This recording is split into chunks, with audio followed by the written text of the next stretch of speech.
So my name is Timothy D. Block. I work for a company called Premise Health. I am the manager of security assurance and engineering, which basically means I run the application security program, the security engineers, and then our pen testers. Part of my role is whenever a new vulnerability, like the one that recently hit from Microsoft and NSA, I've got to go research it, understand what it is, and potentially put either mitigating factors in place or go figure out if we can actually exploit it and what that looks like.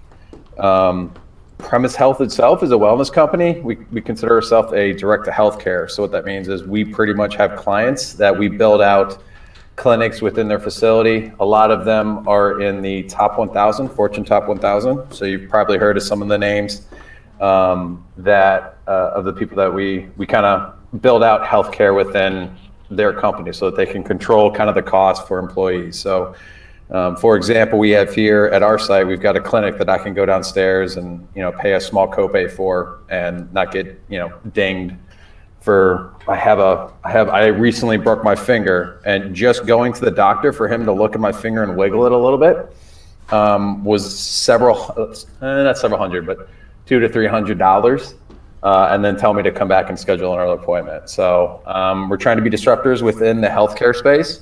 And that's kind of the spiel for my obligation to use these slides. So if you guys have any questions, you can reach out to me. I will be there in May. So if you don't know who I am, I plan to be at the May meetup, potentially presenting, and hope to meet some new people that I haven't gotten to meet, because one of the things that I live in Nashville, Tennessee now, one of the things that I was really disappointed about moving out of Columbia was ColaSec, because it's such a great meetup, and there's a lot of opportunity to network and meet new people. So, all right, the agenda. So 2019 top security stories. They're not like the top or the biggest, or it's just 2019 stories that you've heard of. What's ahead in 2020? That's got a little artificial intelligence in it, because why not if people are doing predictions? And then of course a nap. So here are the 2019 top security stories. We got Marriott, AMCA, Capital One, your data is on the internet, First American Finance, Facebook, of course, settlements, and then supply chain attacks. So what I did was I tried to break down some of these and try to find some themes out of them. Some of these are the bigger ones. There's one I really thought about putting on here, but I ultimately went against it, was DoorDash. They had like 5 million, they had a breach of like 5 million records, right? And that's something that I think a lot of people are using nowadays. But if I did that one, then I'd do a lot more. So these are some of the more interesting and bigger ones, and some that we've talked about in previous ColaSec meetups. All right, so first up, Marriott. So who has stayed at a Marriott recently, or even not so recently? Huh? Define recently. Well, we'll get to that in a minute, but if you did stay at a Marriott, you may have been one of the 5.25 million that had their password numbers compromised, unencrypted. 20.3 million encrypted password numbers, and then 8.6 million encrypted credit card numbers. And that's a total of 383 million guest records exposed. Anyone want to take a stab on how they got compromised? Phishing. Default passwords.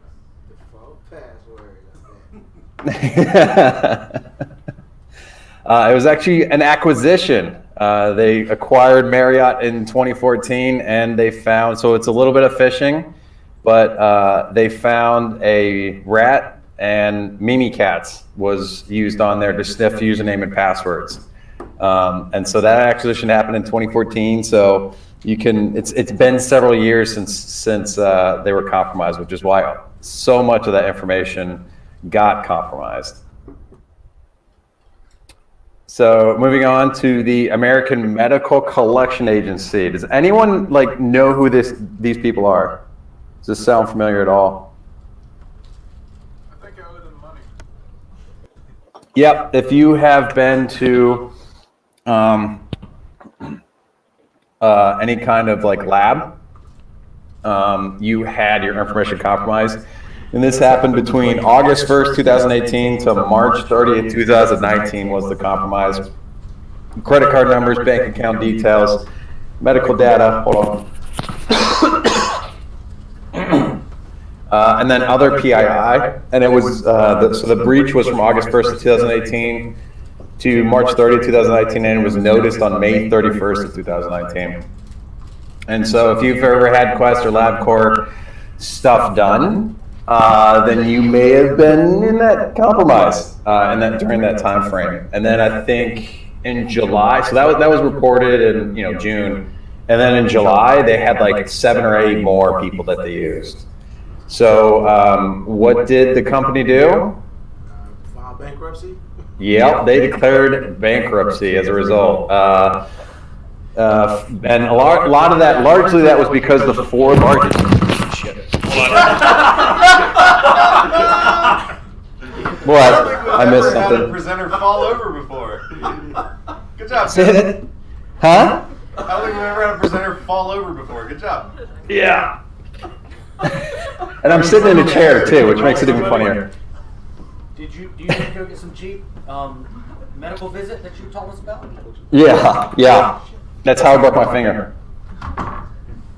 So the 4 largest clients stopped doing business with them. 3.8 million. They had to mail out to 7 million individuals. That cost about $3.8 million. And it was 400,000 to get the hired IT professionals. There's a whole, you dive into this a little bit more. And they had just let like a bunch of people go in the IT department right before this breach happened. So good times. Capital One.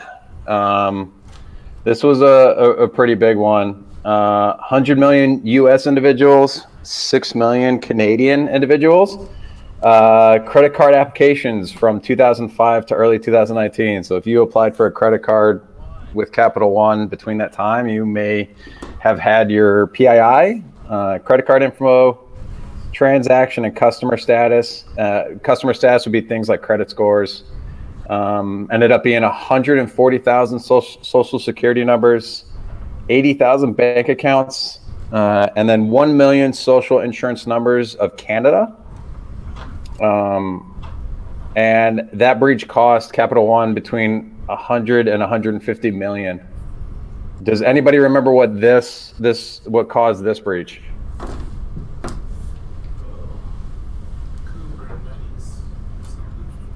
Paige A. Thompson, a software engineer who had access to AWS, and she essentially ran some kind of script that allowed her to pull a lot of this information internally. There was never anything that said that she was a Capital One employee, so it's not necessarily internal. But there was something within AWS that she found that she was able to pretty much, I don't know if I want to call it like a vulnerability or exploit, but they haven't released a lot of details, and some of these breaches, unfortunately, don't release a whole lot. But she used to be like a AWS software engineer or something like that at Amazon. So she posted about the theft on GitHub. So she was looking to get caught, I guess. Not really sure. It was between March 22nd and 23rd, and it was flagged by another user on July 17th. And essentially hacked 30 other organizations as part of it. So like I said, created a tool to pretty much scan the cloud environment. So that would have been nice to have like on the blue team side of things, but unfortunately it was used on the other side of things, or I don't know. This is kind of the theme. So moving out of like big breaches, your data is everywhere.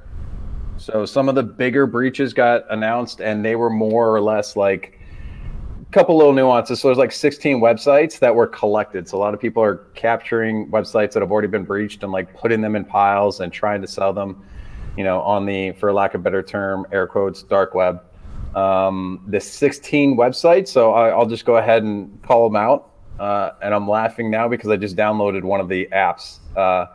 Dubsmash had 162 million records. MyFitnessPal, which is the one I just downloaded, had 151 million. MyHeritage had 92 million. Share This had 41 million.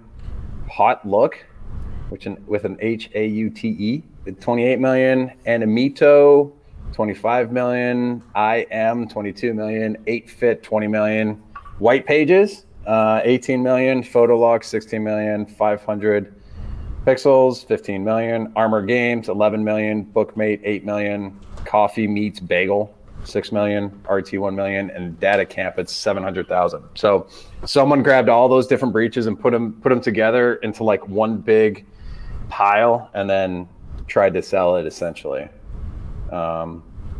Facebook had 540 million records, and that was through Culture Collective. So if you played the game At the Pool on Facebook, that's what that was. So his name, Facebook ID, and other data. Enterprise email verification was 800 plus million. There wasn't a lot of information on that one, but email, phone, lead info. I think they're kind of like a leads kind of company. You know, how you get your information, your work email for going to certain events in town. And then you suddenly start getting hit up by recruiters. So that was all put on a Mongo database. And apparently, so for anybody that doesn't know, Mongo will by default go out and grab a public IP, and anybody can get to it. It doesn't add authentication. You have to like configure it for authentication. And then of course, Troy Hunt, if you have never, Have I Been Pwned is a really great website for seeing what data breaches are out there. And if your information is in it, you can find out at Have I Been Pwned. But he loaded this year a 773 million record breach that didn't have any one company accounted for it. It was multiple different breaches that were kind of collected all together, and you can see there collection number 1, which means there's potential to be multiple other stuff. First, has what? anybody actually used Have I Been Pwned to look for stuff? Yeah. So I've got multiple personal email addresses. I used it for one of them, and I swear after checking that one, I started getting so much more spam to that email. So I mean, Troy runs it on pretty much on his own dime, and he runs it for free with companies. I haven't heard of him actually sending it out as spam. I haven't seen that, but I've got emails that I'm already getting a ton of spam on anyway, so I don't know that I would have seen a difference in volume. I have it set up so you can also set it up if you work at a company. So if you want to add your company's domain to it, you just need to have like a security at your company domains, and you'll get notifications when some of your employees' work emails will show up within breaches. And I have that set up for like our company, and I'd like to set it up to where we're notifying people when like their work email gets compromised, just for, hey, if you reused your password from your work email for your personal stuff, you might want to look at changing it, or vice versa.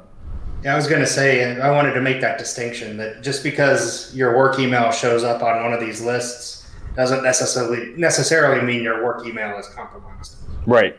Yep. Yeah. In fact, the people most on that list are marketing people, because they're supposed to be out there giving out their email address to everybody. So they're in like multiple different data sets. But we have seen certain people for, you get like some of these other consumer websites that has no business ties in no way to our business that people are using to sign up accounts for. And usually they'll tell you what information was compromised, passwords, things like that.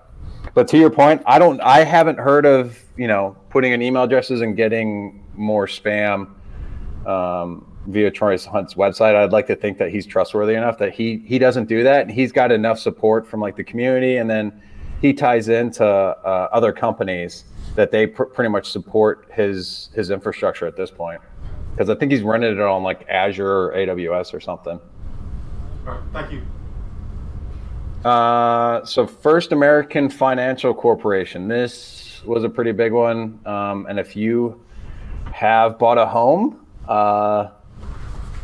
since 2017, your information may have been compromised. So this is the leading provider in title insurance and settlement services. it was 885 million files, and that it included documents up to 16 years ago.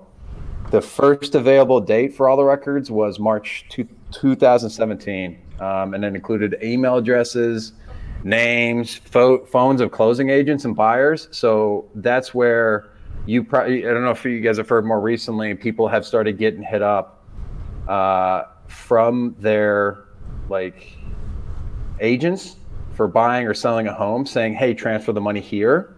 And it ends up being pretty much a fish. They got all the details, and oftentimes they are compromising some of these agents. So always be careful, like confirm with your agent when you're sending money. But this could be one of the ways that they were able to do this as well. 885 million files. That's almost quite a few houses within the United States. And how it was available was URL link manipulation, and it required no authentication. So URL link manipulation is when you go into a URL and there's like an ID code at the end of the URL, and you just change that number and you get a different record. That's essentially what it was. Once you authenticated, you basically had access to every record if you knew how to manipulate the URLs, right? Yeah, well, it was no authentication. So this was stuff that was pretty much out there. Yep. And if you knew where the link was, I mean, if you logged in and looked at it, but they said it didn't require any authentication. So it may have pointed to that link, but you could like if you had that link URL to pretty much to the PDF file or whatever it was, like all you had to do was change that link, and you could get a new one or get a different file. And so for anybody wondering what you would do if you're an attacker with that is you would pretty much just set up some kind of automated script just to start enumerating through all the numbers and pulling down files, and then you have a nice database of say that again. Download all the things. Yeah, download all the things. All right. Facebook, they had quite the year in security. Not like I feel like they've been in the news the last few years for silly things. In March, Facebook was investigated for an employee-built application that logged unencrypted password data. That was between 200 and 600 million plain text available to 2,000 Facebook employees. And they all had access to the logs. I think that ended up being like the Instagram accounts, if you follow the stream of news as more news comes out. In September, they had phone numbers of 419 million users leaked database access without a password across multiple countries. And then names and profile pictures of users connected to groups were available to application developers. And I want to specify application developers being the developers that will build out those games and those plugins and those other things within Facebook. So pretty much if you had a developer type of access for Facebook, you could pretty much see everybody's name and profile pictures of anyone connected to a group. So. I mean, Facebook is public? Huh? Facebook is public? What? What? Yeah. Well, this was even for people that had private profiles, like their profile set to private. Even though, so they shouldn't have been able to see those people, but they were able to. And that's kind of what the problem was. But wait, there's more. And we got Equifax pulled into this one. Facebook and the FTC settled for $5 billion for the Cambridge Analytica stuff. So that's a pretty hectic. $1 billion. $5 billion. Yeah. And if you haven't, I can't remember the name of it. It's a new documentary on Netflix called like The Big Hack, I think is what it is. It covers quite heavily the Cambridge Analytica stuff, and it's actually really interesting. I highly recommend it. And then the Equifax and FTC settle for $575 million for their 2017 breach that could go up to $700 million. So get your money while you can. I think I heard too that like Equifax was saying there's not enough money. Please go for the credit monitoring. which is funny because the credit monitoring, I believe, is with Experian, who's had their own issues. So it's like, I think the information brokerage people made out on these breaches. All right, supply chain. Attackers used ASUS live update tool to compromise computers. So essentially they were able to modify 2015 update and send those out to anybody that had the live update tool for ASUS out. So not good. The same ones also corrupted a version of Microsoft Visual Studio for 3 different video games companies. I didn't get all the video game companies, but one of them was like Electronics Extreme. And then NordVPN confirmed a data center breach. And it was at a Finland data center that they were renting. And then a research firm, VPN Pro, revealed that 97 VPN services are owned by 23 companies. 6 are based in China. So this is where you hear supply chain more and more. And this is where I would say supply chain can also be things like, the AMCA people who got their stuff compromised. Like, those are some of your biggest concerns. Like, hackers don't worry me as much as what are the third-party vendors that we are intimately integrated with doing, and are they putting us at risk, right? Yeah. So having so as part of my job, we test everything internal, and it's everything from Chrome plugins that people want to use all the way up to something that a business unit wants to use for integrating into our systems.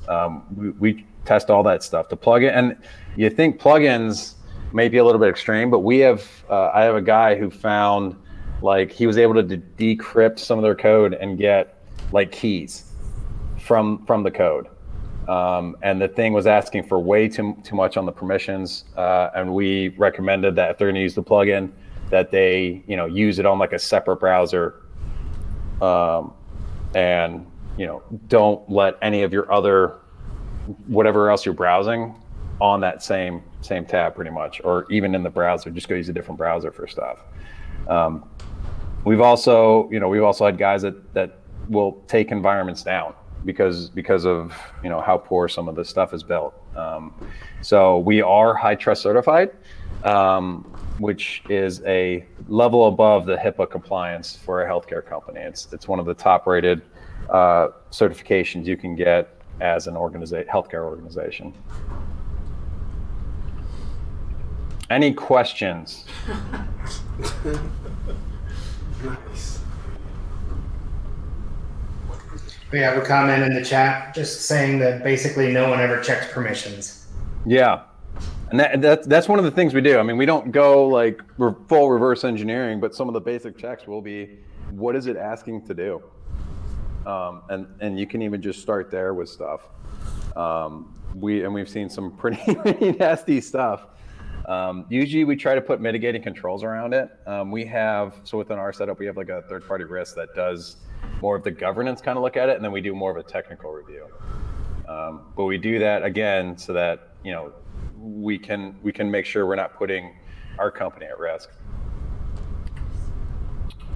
All right, so let's talk about predictions. I'm sure you've seen all the prediction stories coming out early part of this year.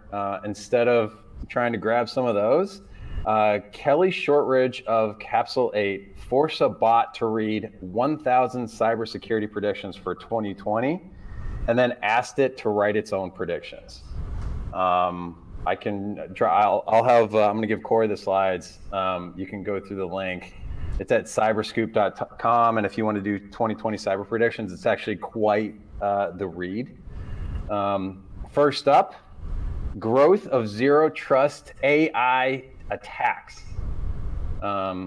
And I'm just going to start reading from the slide, which I hate doing, but some of these are quite funny. Companies should encourage their teams to lift their maturity and look for modern ways of doing things, such as leveraging AI to implement solutions that help attackers. With AI, the same adversary could target 20 companies and add billions of interesting cybersecurity regulations. I think it's possible I just got bingo. Yeah. No, and that's the thing is you'll see a lot of buzzwords in here. The next prediction for 2020: expanding opportunities for cloud weaponization. Some of these do kind of hit homes, but I just pulled some of the funnier and more interesting quotes out of there. Any given cloud at any given time has at least 14 zero-day attack-controlled light bulbs. They make them blink SOS and Morse code.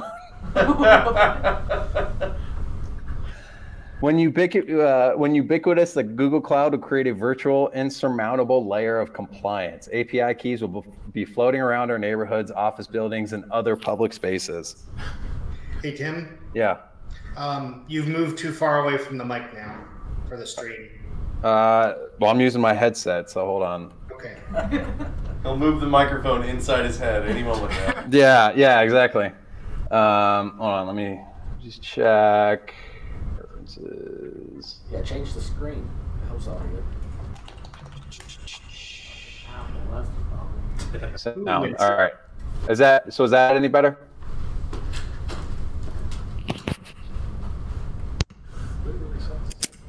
Yeah. Hey, is that any better? I didn't hear anything wrong. But, Yeah, also I think it's good. CoLab. It's good? Okay, cool. All right, let's go back. All right. As you were 12 minutes ago.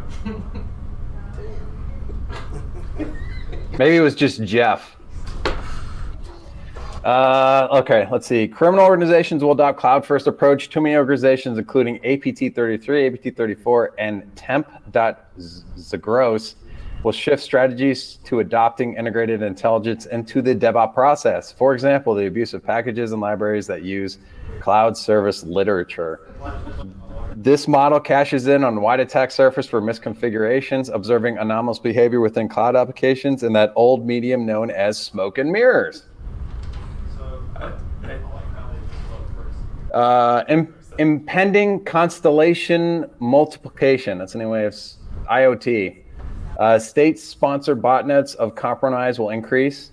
In 2020, we expect to see nation-state military cyber operations against cryptography, which will become a necessity for all aspects of malicious activity in the IT network. What? That makes no sense. I don't know. See, that's what I'm saying. Some of this is just like, IoT is notorious for having no cryptography. Yeah, so that would be a... It's important to just turn your brain off and read the words as presented while reading these. Yes. Well, I'm just waiting for me to say something wrong. You guys would just laugh at that. So I'm not good at reading. Our prediction around what? Drone-based network attacks. Our prediction around OT services. Yeah. Oh yeah. Our prediction around OT. What does OT mean? OT cybersecurity is that drone-based network attacks will continue in 2020. Drones equipped with specially fitted hardware and software and software platforms or systems may be parked on the roof of a building's OT system. Drones equipped with a device like a Wi-Fi pineapple can be placed in proximity to a targeted company for exploitation of a previously undisclosed vulnerabilities in containers. So containers is something within the development space that's like Docker, things like that. I guess you could, based on this article, it could be like shipping containers. I don't know. Presentation. yeah, I need these to include in my next threat assessment for my sea level. Was the Wi-Fi? Go to the article. I'm only giving you guys snippets of the article too. I try to pick some of the better ones. 5G offers unprecedented data theft speeds. Gartner estimates at least 40% of IoT created data is now stored, processed, and analyzed to create many victims at 5G speeds. With the advent of 5G, even more data will be carried out to eavesdrop, take control of, and even passports. So there's something to be said though too, right? Is that like this one kind of stuck with me a little bit in that 5G, it could be a lot quicker with the downloading of your data. And as some of these new networking standards come out, they, being able to steal stuff will be a lot quicker. And so you have to really improve your monitoring and able to catch this stuff much quicker. G-Tech is so important because it will deliver blows slowly, stealthily, and virtually. Both cell towers and Wi-Fi access points could increase sophisticated criminal scams such as GDP. The CEOs of Amazon, AT&T, Dell, IBM, and others will conceal locations more than ever before. The bandwidth that 5G enables will drive espionage in situations once autonomous functionality provides a reasonable amount of time to execute codes. Here's one. Vehicles threatens backlash. Wireless vehicle controls will be corrupted or poisoned with malicious third parties who wish to provide a reasonable amount of leaked data. Strengthened cybersecurity buzzwords will also be used to install malicious malware on systems or could turn the engine off while driving at high speed. In the next few years, once autonomous vehicles become more prevalent in account takeover, attackers could turn the engine off while driving to elections. God. Likewise, this may struggle with Niels Bohr, the leader of the criminal operation of long-haul trucking. IT teams alike should be helping isolate digital vehicle hijacking and even interrupt or disable autonomous cargo trucks. The security of connected cars and autonomous trucking will become more widespread by forging elements. For instance, the usage of cyber spotlight. So, Cyber so what you're Spotlight. telling me is in like Fast and Furious 10, they just like are on a laptop and they're like, oh, there's the Amazon Uber truck, like, And they they'll be just- defeated by Niels Bohr. Niels Amazon truck, and then they'll casually stroll up to it with another truck and then just steal all of the stuff inside. It's bringing things back full circle. I like it. Yeah, no, absolutely. That's a good idea. Ransomware is unfortunately the most obvious. The year 2020 will be ransomware attacks. Research has shown that the threat is the ignorance, which is cryptocurrency. I don't know. They're related. Insider threat intelligence operation teams will create dedicated. Insider threat intelligence operation teams will create dedicated executives and remote locations that lie within the darknet to conceal their operation. I want to I want to get, I know I shouldn't, but I want to get in this AI's head that made it pick some of this stuff. Everything else with AI, this is like a fever dream. Right. Cyber criminal attempts to use ransomware threatening industry machine learning to combat supply chain for computers and tablets will be on the rise. Wow, that's a mouthful. Organization will look to That last one's actually kind of right. right. That's what I'm saying. Some of these you're like, okay, yeah. Organizations will look to the same failed strategic collaboration and actively lay the blame on someone else. That's the most accurate one. Yeah, I think that's already accurate. That's not even a prediction at this point. That's great to know. Counter accusation. Yeah. The end of end user elections. In 2020, we expect to properly understand how we realize that we are terrible. Full stop. Just leave it there. Yeah. Oh, but it gets better. Political adversaries will look for a reality. It will be fake news 2.0. Drones hovering outside of office windows will hijack a Bluetooth mouse to silently install malware on the systems to tally who is our next president. Like, that is an elaborate thing to have a drone take over your mouse so that you're voting. Oh God. USB or your Bluetooth mouse into a rubber ducky. I like it. Via drone. It's very likely that we will see an increase in the targeting of state and local voter databases with a goal of creating voting havoc and triggering voter fraud, potentially undermining leadership for our next slate of elected representatives. Seems pretty Here's accurate. a good one. More security officers will get worse. In 2020, major corporations will collect information security officers. A recent survey has shown that some may require decision makers and coffee to see what we do as a security in 2020. Research will conduct an airstrike on chief data officers, causing much heartburn for CISOs. Without equally fast defenses in place, no one will withstand the power of swarm-based attacks against CIOs and CISOs. That one. Whistle proof. That one. I need that on a. Just a thought process. Why considering it to come work? For 2020, the CISO role will continue to increase the use of socially engineered cyber impersonation as an identity. A CISO really needs to mean more than an insider threat. Okay, and finally, enough reading slides, but here's the conclusion. Humans suck at security and data protection. We rely on them. Accordingly, enterprises must race to lock all of the security. Nothing is more difficult to do. Finally, this blog only exists for space programs and disruption. What? Until that last part, I was with it. Yeah. Yep. All right. Any questions? So that's pretty much it. That's predictions. Like I said, that. I just wanted to have a little bit more fun with that. Then I have a ton of questions, but I don't think you can answer a single one. probably not. No. Oh my.